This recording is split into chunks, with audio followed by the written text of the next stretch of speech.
how you guys went out and got Luis Castillo, but just how much did that dominant performance and just the way he started the game put you guys at ease a little bit? I mean, he just and also how difficult is it to hit 99 miles per hour with that much movement? Yeah, obviously when we acquired Luis Castillo, I was as excited as anybody because I know the talent and getting to know the player and the personality and how he was wired. You could clearly see early on he's wired for these moments. You know, when it's on the line, in the biggest on the biggest stage in the crazy environment. So being able to put him out there today, it was a no-brainer for me. And then you take his talent on top of that. You know, it's a 98, 99 mile an hour fastball that's sinking and cutting and running, and wow, some kind of performance by him. But you know, it's something we talked about. You know, when you go to the trade deadline, you're trying to acquire players that'll get you over the hump, so to speak, or be difference makers. They're hard to find. They really are. But you know, the combination of stuff and makeup and being around him, you know, the first couple of weeks I was around him, it was clear to see that it's how he's wired. And I couldn't be any more proud of him and the effort he gave us today and our whole team. That's how we have played all year long. You know, we belong here. We really do. Our team believes it, and getting off to the start in the game today in a very challenging environment. We knew that coming in, but we talked about it. I thought we handled it very well today. Hey, Scott, we're at a point of the season where these starting pitchers have made 30-plus starts, running upon 200 innings or so, and you maybe wonder how guys are going to hold their stuff throughout a start. He didn't just hold his stuff to the very end. The velocity ticked up, the movement on the sinker. It sort of seems like if he was amped up, he channeled that into all the right things today. He really did. The key to the ball game was, you know, he was in control of the strike zone the entire time. And people that have been around the Mariners for a while understand that it's become our mantra. We controlled the zone. We dominated the zone today. He got ahead in the count, which allowed him to get deep in the game. It got them into swing mode because, you know, what are you going to wait around for? If you look around, you're going to be behind in the count. So credit to Luis. He was in total command today, and the stuff did tick up. It's ticked up since we acquired him. He's throwing harder now than he ever has. And like I said earlier, he enjoys being on the big stage. Left side in the back. And Scott, the two times that couple of guys on, it's Guerrero and then it's Bichetti gets out of those jams. What'd you see there?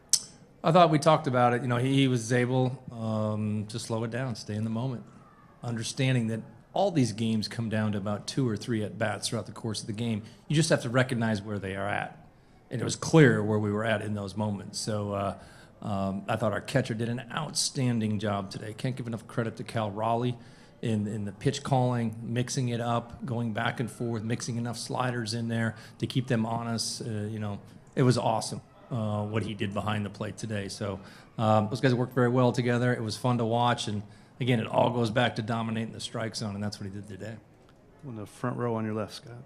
What was the game plan against Manoah, and what impressed you most about your team's first inning?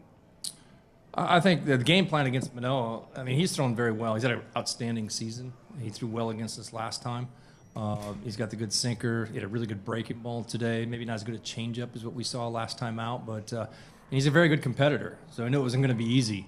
The big at-bats early in the first inning were huge. You know, Eugenio Suarez all year long has been that guy for us. And, you know, huge double down in the corner. And Cal Raleigh, as that at-bat worked through it, you know, the 3-2 at-bat is very similar to the home run he hit about a week ago today. He got a good pitch. He didn't miss it. Cal's been on fire. Not so much with hits, but with homers. And home runs really, they make a difference in the postseason. And that's what we saw today. Back in the middle. Hi, Scott. You just touched on Eugenio Suarez just now. I just wanted to ask you his contribution throughout the year. How big has it been? And he just said to me before the game that you guys were just going to execute the plan. You were going to force anything, and you in the first inning just got what you wanted. So how big was that? Yeah, Gino has been awesome all year long. And I think the thing that stands out with me with Gino is he's a really good player, no question. He's got power. He's one of the hit more home runs than basically anybody in the league in the last 5 years. And kind of an unknown name for a guy who's done all he's done in the game offensively. But the thing that stands out for me with Gino, he is every day the same guy. He's not riding the wave. And that is critical when you play a season like we play, as long as we play, as many ups and downs as we have. He has been the kind of the one, just the standard in our clubhouse. And he's coachable. Even the guy that's been around the league as much as he has, his defense has improved. He's made adjustments at the plate. It's a credit to him. It doesn't matter, get better. He is focused on getting better. Doesn't matter what he's done in the past, and he's really the epitome of that. Anybody else? Ryan in the front. It won't go a lot of highlights, but the play by Mitch to cut the ball off and get the ball in and limit Springer to a single, and then JP making the dive and stop in that inning to kind of keep 90 feet away from them. How big is that, and how important is that? You guys have preached, not giving up the extra bases and outs all season. Yeah, our guys were locked in on every pitch today, as they should be in a playoff game. But pitching and defense, I think we lead the league in the least amount of errors made. I thought a key play in the game was the start of the double play in the second inning by Eugenio Suarez on kind of a tough, slow-rolling hop. He had to be aggressive, come get it. It's what Perry Hill talks about all the time. Ball hits dirt, come get it. He did it, and it paid off. But the diving plays that JP made, the cutting the balls off, all those things in these games are critical. Just to keep it at 90 feet, keep the double play in order. Our guys were locked in today, and that's how we play. When we're in our game, playing our game, that's what we do, and we executed it just perfectly today. All right. Thanks, Scott. Yep, thank you.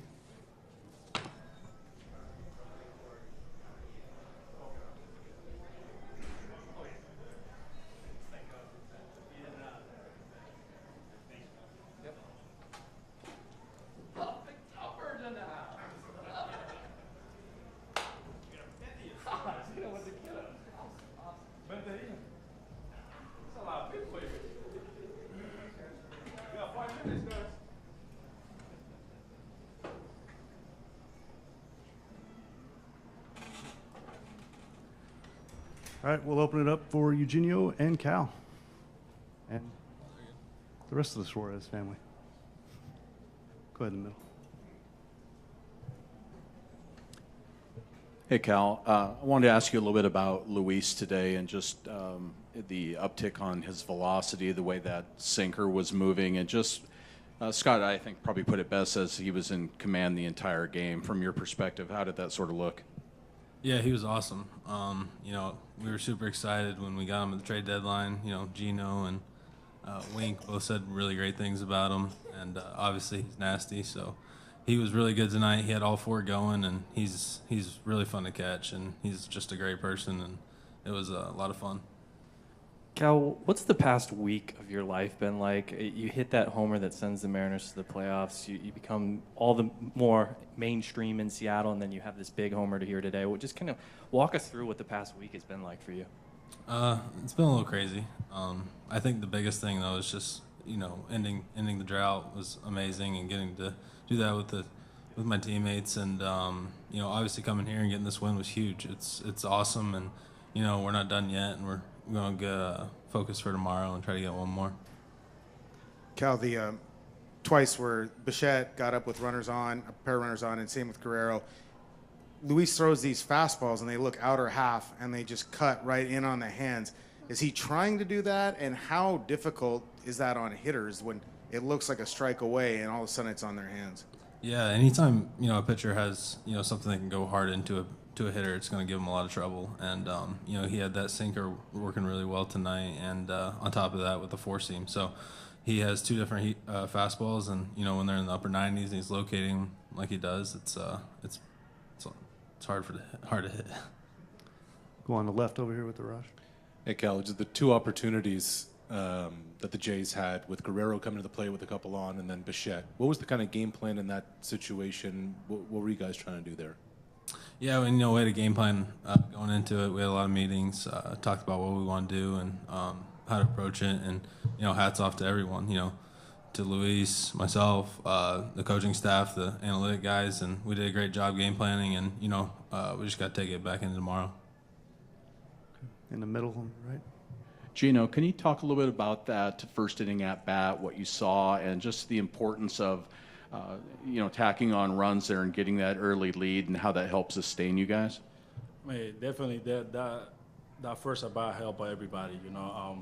The crowd was loud, and I just want to do my best, not try much, just put a ball in play. When I saw Julio at second base, I just tried to use all the fields, and I was ready to compete against Manoah. You know, I know he likes that fastball, and I was ready to hit. You know, and that was, big hit right there. Give the lead to Luis and tell everybody like we're here to compete, and you know, it was great. And after that, Carl did a really good job on that at bat. You know, long 3-2, and he was ready to hit that fastball too. That was our plan today. You know, compete and. Don't let a fastball beat us, and we compete each other, and that was great to me. Yeah. Gino, you played with Luis, and you've seen him good in Cincinnati, but have you seen him this good? He had, I think, 15 pitches over 100 miles an hour, and he was just kind of making the ball move. Have you seen him this good before? I mean, I don't think so. You know, today was unbelievable. I know he can touch 100, 101, but today was unbelievable. That sinker 99, 100 was, you know, with a lot of moving. That was great to finally see. And I know how hard he working, how passionate every time he pitching is.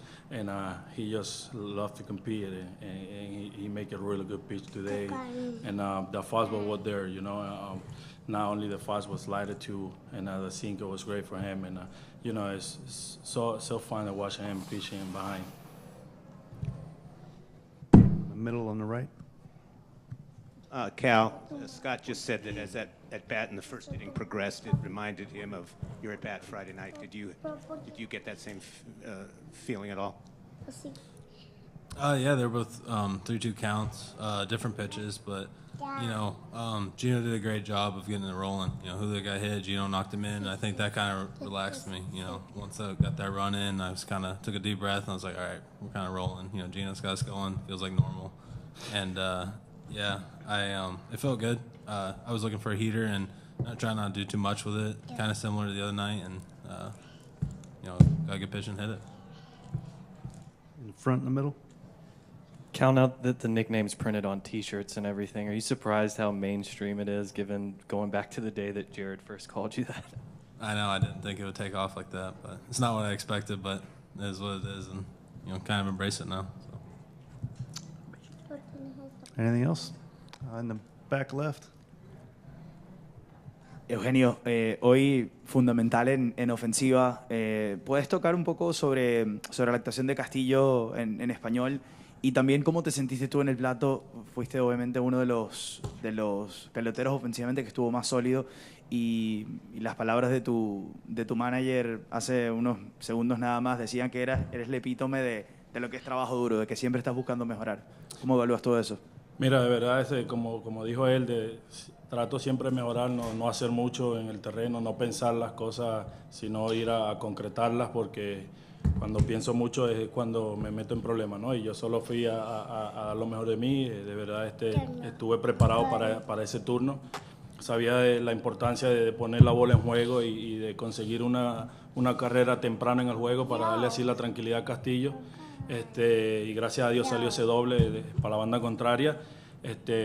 Nada más, como te dije, poner la pelota en juego y no tratar de hacer mucho, porque en estos tipos de juegos, en estos juegos así, la situación es nada más tratar de hacer las pequeñas cosas para conseguir la victoria. Mira, y Castillo, de verdad fue increíble lo que hizo hoy.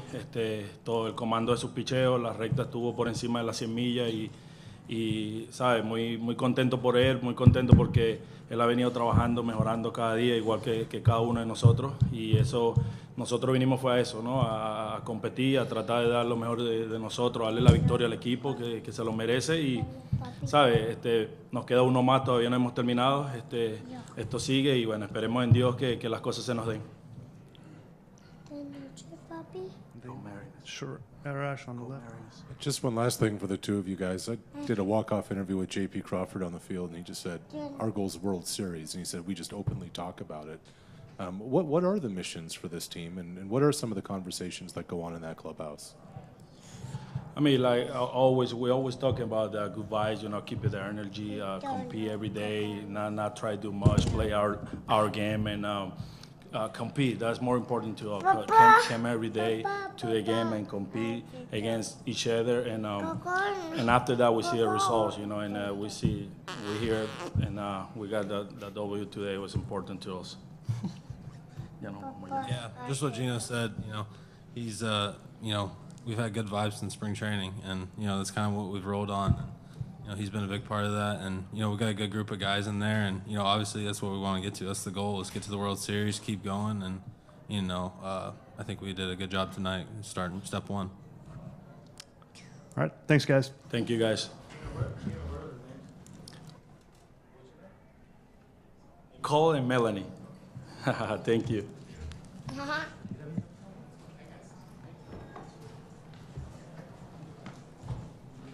Thank you so much.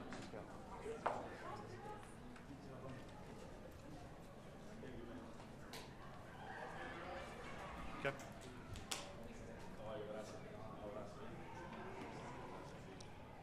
Luis Castillo will be here momentarily.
All right, we'll open it up for Luis Castillo and his interpreter, Freddie Llanos.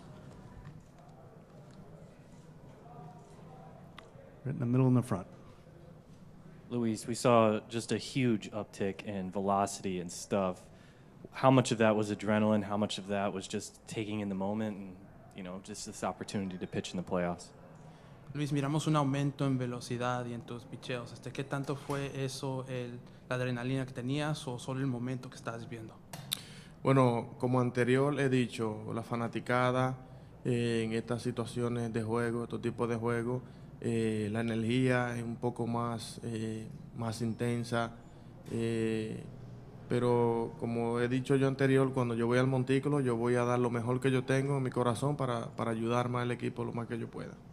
I've said it before, the fans, the energy in that moment give me that little extra boost when I'm up there. And like I said before, whenever I go up in the mound, I'm going to give everything that I have in my heart and my body to give the best that I can. Back left. Luis, bueno, además está decir que tu actuación hoy fue impecable. ¿Recuerdas otro momento donde hayas estado, que el comando de tus picheos estuviese de esta manera en un momento tan importante? ¿Recuerdas alguna situación en la que haya tocado estar así o sientes que hoy fue una de las mejores actuaciones de tu carrera? Bueno, hoy fue una de las mejores, sí, por la situación que estamos en los playoffs. Pero recuerdo que yo le piché a los Yankees cuando vine aquí a los Marineros y fue un juego de mucha intensidad también, pero hoy fue un juego bastante intenso. Gracias a Dios por el repertorio que nos ayudó a hacer hoy y por eso estamos aquí. So the question was, do you remember there was a lot of movement in your pitches? Do you remember another situation or where you had a similar outcome like that? And the last time that I remember was when we were facing the Yankees. That was a big game for me, and this was something similar to here, where it was a big moment, and just my pitch was working. Luis, the two times Guerrero and Bichette got up with runners on base, he threw it looked like the sinker, and it had a ton of run in on their hands. Were you trying to do that? It looked like it started outer half and just ran right in on their hands. Were you trying to just get it in on their hands, or is that just the natural movement, and you just throw it and hope it does that? Luis, cuando te enfrentaste a Bichette y a Guerrero, parecía que en tu sinker estaba moviéndose como hacia sus manos. ¿Ese es el movimiento que estabas buscando o nomás es el movimiento que sucedió en ese momento? Bueno, eso pasa cuando usted tira un lanzamiento con intensidad y con la mente positiva de que el lanzamiento va a ser el movimiento que usted quiere. Pero yo pude agarrar la pelota como debe de ser, la recta de 2 costuras y tirarla lo más duro que yo pueda y por eso tuvo ese buen movimiento. So the movement is when the conviction of what you throw, when you throw it with intensity. And that's what I do, with my positive mentality. And when I go up there, I do pitch it. And that's what happens when I throw it and throw with a lot of conviction and confidence in that pitch. It takes that movement. Okay, well, back on the left here, Arash. Just wondering, in those 2 instances against Bichette and Guerrero, what's the kind of mindset in that moment for you? En esas 2 instancias contra Bichette y Guerrero, ¿qué pasa por tu mente? ¿Qué mentalidad tienes cuando enfrentas a ellos? Bueno, no solamente a ellos. Y tú sabes que cuando aquí en Grandes Ligas, cada bateador, cada jugador está aquí porque es bueno. Entonces yo pongo en mi mente, si tú eres bueno, yo soy bueno también. Y por eso que mi mente siempre está positiva y hago el buen trabajo. It's not just them two. It's every batter. I mean, this is the majors leagues, and the reason they're here is because they're good. But my mentality always is, if you're good, so am I. And that's the mentality I've carried when I'm up there. In the middle on the right. Luis, how much did it help to have a 3-0 lead before you even stepped out onto the mound for the first time? ¿Qué tanto te ayudó a tener la ventaja ya de 3-0 antes de que ni siquiera te subieras a la lomita? Bueno, bastante bien, ya que tengo en la mente de que mi equipo está ganando y voy al montículo con más energía a dar lo mejor que yo tengo para así tener la victoria, que gracias a Dios la tuvimos hoy. Pero cuando me subo a la lomita, yo trato de tirar el picheo lo más duro que yo pueda y la localización para que sea bien. It was very good, going up there and having that lead on us, knowing that our team is doing good. And that gives me that little extra energy when I go on the mound. But like I said before, when I go on that mound, I'm going to go and throw as hard as I can, and hopefully the location is where I want it. In the middle. Luis, just how much of a weapon is that 2-seamer to right-handed hitters, and especially a team like that with so many right-handed hitters? ¿Qué tan importante es esa de 2 costuras hacia bateadores que batean derecho? Bueno, es muy importante porque es una recta de 2 costuras que empieza en medio y termina en las manos del bateador. Es un picheo que, gracias a Dios, he podido controlar y por eso que ha tenido buenos resultados como lo tuvimos hoy. I mean, it's a very important pitch, the 2-seamer. It starts off in the middle and then goes towards their hand. It's something I've been worked on throughout the years, and it's something that I was able to develop, and it's very important. Hola Luis, pichaste más de 7 innings, muchos picheos. ¿Cómo se siente tu brazo y tu cuerpo después de una jornada tan larga para ti y tan exitosa? Bueno, lo importante es que estoy saludable. Gracias a Dios salí del partido con el pie derecho, como decimos nosotros, y que eso es muy importante para mí, saludable y ready para la otra actuación. He asked that he pitched 7 innings and a lot of pitches. How's your body feeling today? Luis responds that I feel good. The most important thing is that we're healthy, and that we are ready to pitch again. Anything else for Luis? All right, thank you, Luis. Thank you, Freddie. That will conclude the interview room for tonight.